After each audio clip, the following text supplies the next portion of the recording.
Bago nating dating na EcoSport na naman. Ito yung plaka nito. Oh, main yan kapag natapos. So, dito ba yung susi nito, pre?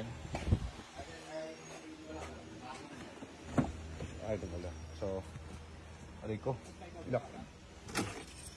Lock edition. Tignan nyo.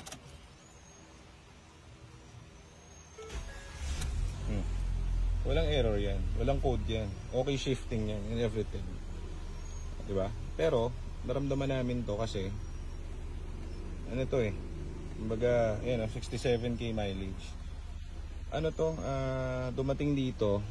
Okay naman, nabiyahin namin, diba? Na test drive na, kaso sliding yung clutch eh.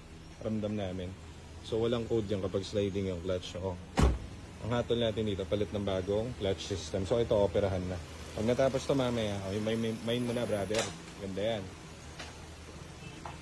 Ayun lang. O sige, bangan nyo ito mamaya. Ito pala, itong sinampa sa July 5 kukuhanin to. Binili na itong EcoSport na to, sold na to. Kayo, pwede kayong bumili sa labas, marketplace. Pero tandaan nyo, second hand yan. Hindi nyo alam yung history nyan. Hindi nyo alam kung saan galing yan, anong nangyari dyan, at anong kailangan yan. Kaya, dito sa atin, may kita nyo. Bagong clutch, bagong shift fork. 0-0 ulit yung tranny, gamitin mo hanggat gusto mo. Diba? So, ganun lang naman yung simple dito. After nito, pagpasalpak ng tranny, PMS na tayo and everything. So, ito sold na to sa, tawag dito, sa follower natin, kay Sir. So, ito na po yung unit nyo. Under construction na siya at pinupulido na natin ng matindi. Mamaya, tapos na tong unit and test drive na tayo ng malala. So, yan ang kwento ng mga EcoSport dito, kaya maraming napapaibig. Ang presyo nito sa market, guys, is, ito tapos na. Ito yung binidyoan ko nung, kailan ba, kahapon yata. Bago yung transmission, bago ang flywheel, bago ang shift fork, as in lahat.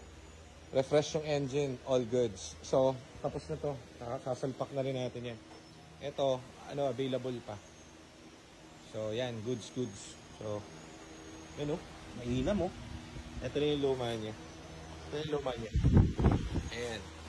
So kahit na mabibili nyo ng second hand yung mga kotse sa labas, syempre kinakalawang na yan at di nyo alam ang history.